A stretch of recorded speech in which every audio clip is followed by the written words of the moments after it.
Fala galera, ligado aqui no canal do SR, tô chegando aqui para mais um vídeo.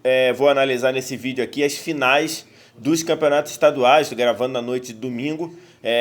Foram realizadas as primeiras partidas, as partidas de ida, e eu vou analisar mais especificamente dois duelos, duas finais. A final de São Paulo, no Morumbi, São Paulo 0, Corinthians 0, e a final do Rio de Janeiro, hoje realizada no estádio Newton Santos, em que o Flamengo ganhou do Vasco por 2-0. Então você já vem aqui embaixo, deixa o seu like, o seu gostei, que é importante pra gente na divulgação aí do canal. E se inscreve no canal, já quase chegando a 60 mil inscritos.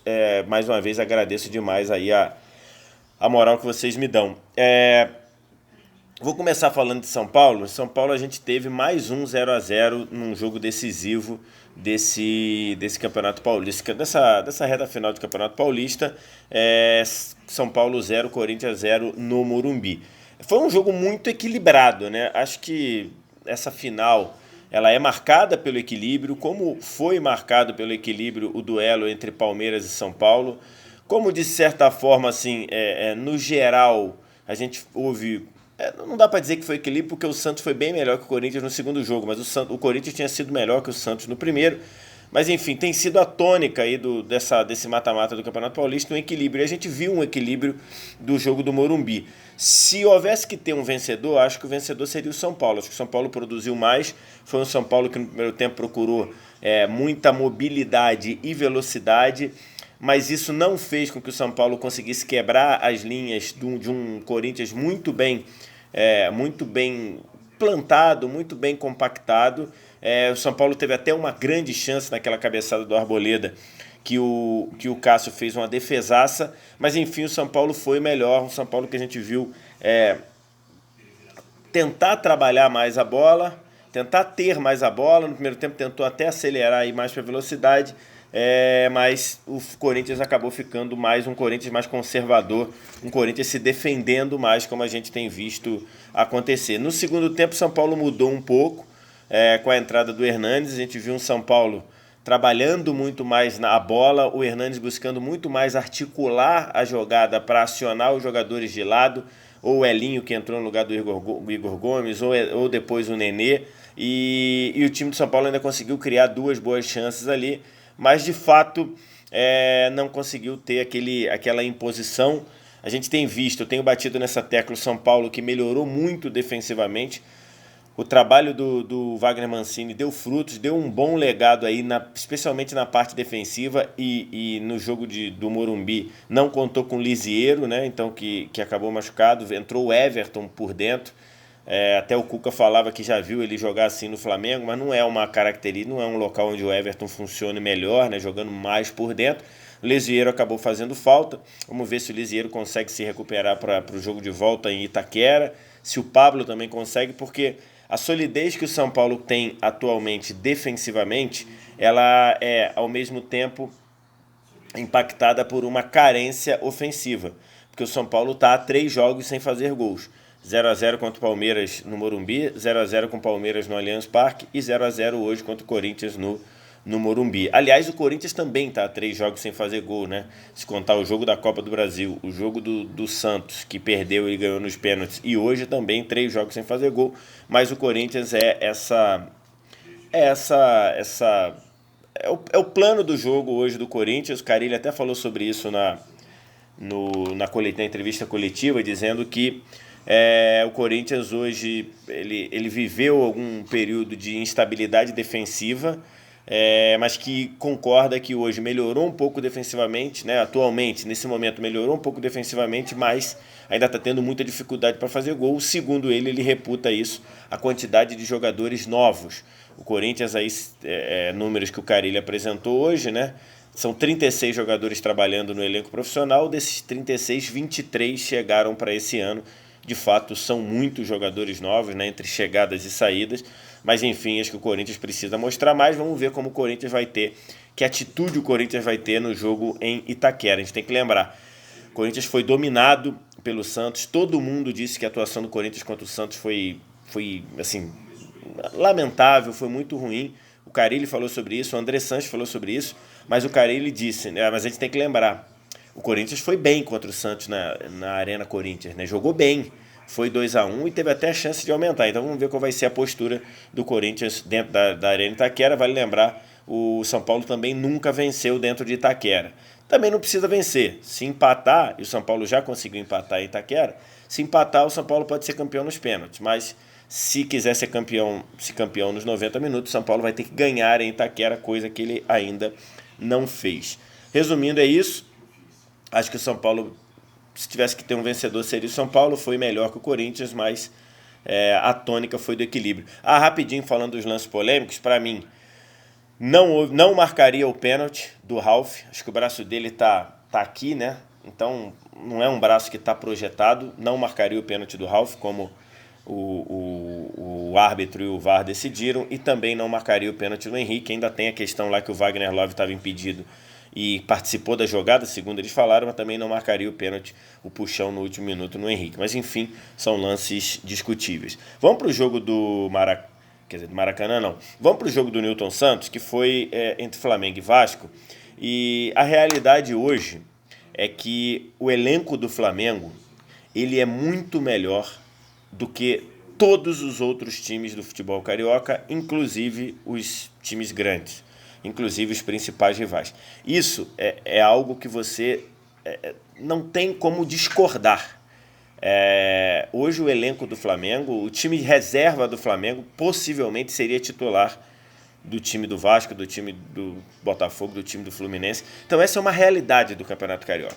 Aí você pode dizer, pô, mas já era mais ou menos assim em 2018, já era um pouco assim em 2017, e o Flamengo teve dificuldade para se impor. É verdade. Isso se dá por incompetência do Flamengo.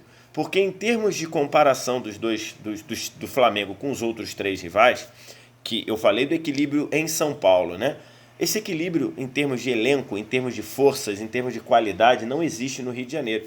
E o Flamengo só não domina o futebol carioca já, sei lá, pelo menos a partir de 2017, apesar de em 2017 ele ter sido campeão estadual, mas em 2016 ele passou sufoco, em 2017 também, em 2016 teve vários jogos contra o Vasco, já era um time melhor que o Vasco e não conseguia ganhar, ficou inclusive 9 jogos sem ganhar do Vasco.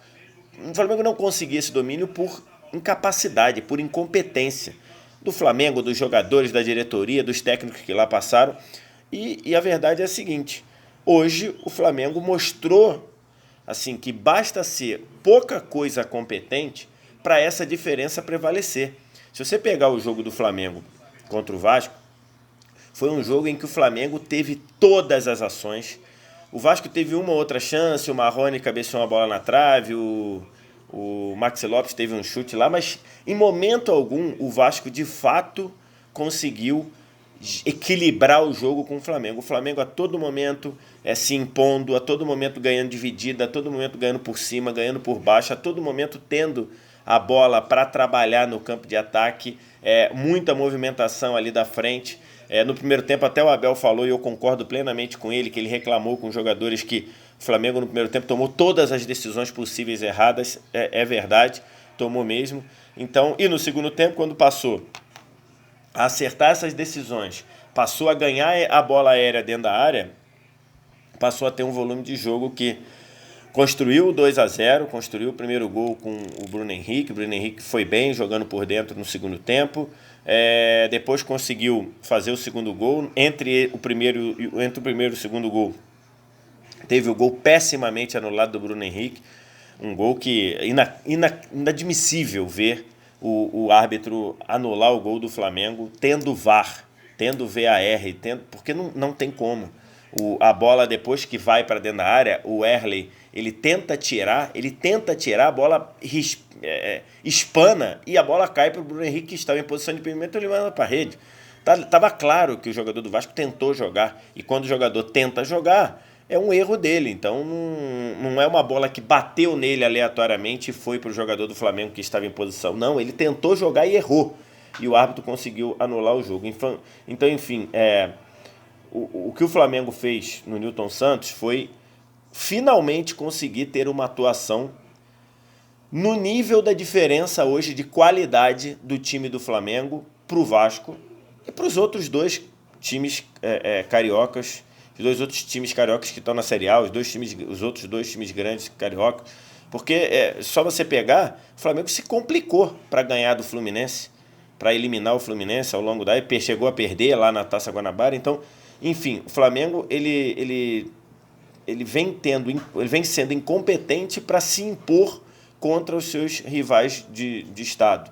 E hoje conseguiu fazer isso no campo. Acho que o 2-0 foi um placar justo, poderia ter sido mais. O Flamengo jogou depois para fazer mais. Teve o gol pessimamente anulado. Enfim, o Flamengo vai com uma vantagem muito grande para a final, para a decisiva, que vai ser no Maracanã. A expectativa do Maracanã cheio. Hoje tínhamos menos de 10 mil pagantes no Newton Santos e fica aquela guerra, né, do futebol carioca, de não joga no Maracanã porque o Vasco ficou incomodado que o Flamengo arrendou o Maracanã, o Flamengo pegou o Maracanã para administrar, enfim, toda aquela situação. E aí a torcida, entre Maracanã e Newton Santos, a forma de acesso do Maracanã é muito maior e tudo, e chovendo no Rio de Janeiro, e problema no Rio de Janeiro, você tem menos de 10 mil pessoas no Newton Santos, mas enfim, uma superioridade do Flamengo, que tinha dado a goleada no São José, mas tinha dado uma goleada em que se expôs demais e deu muitas oportunidades para o time do São José com um a menos. Hoje já uma solidez um pouco maior, boa partida da zaga, Léo Duarte e Rodrigo Caio, ganhando muitas disputas pelo alto. O Arão jogou muito bem, o Arrascaeta jogou bem, o Bruno Henrique fez 2 gols e, aliás, mantendo o nível de gols dele em clássicos, né? Fez 2 no total contra o Fluminense, 2 contra o Botafogo e 2 contra o Vasco, e o Flamengo abrindo vantagem. Para o jogo de volta, o Vasco tem que mudar muita coisa para tentar competir. Mais do que ganhar, o Vasco tem que mudar muita coisa para tentar competir, para tentar conseguir equilibrar, porque de fato a diferença foi muito grande. O Flamengo conseguiu construir, conseguiu mostrar isso em campo. O jogo de volta aí, enfim, tem a disputa lá. Se o Vasco devolver vitória por 2 gols de diferença, vai para pênalti. Se o Flamengo pode até perder por 1 gol de diferença, que será campeão carioca mais uma vez. Queria te ouvir, queria que você deixasse sua mensagem. O que você acha de São Paulo, da final do Rio, o que você acha aí das polêmicas do VAR. Enfim, manda sua mensagem aqui embaixo, deixa os comentários que a gente vai bater um papo, deixa o like no vídeo caso você tenha gostado, se inscreve no canal, no pique aí para chegar a 60 mil inscritos, e depois que se inscrever ativa o sininho das notificações. Assim que funciona. Valeu, tchau.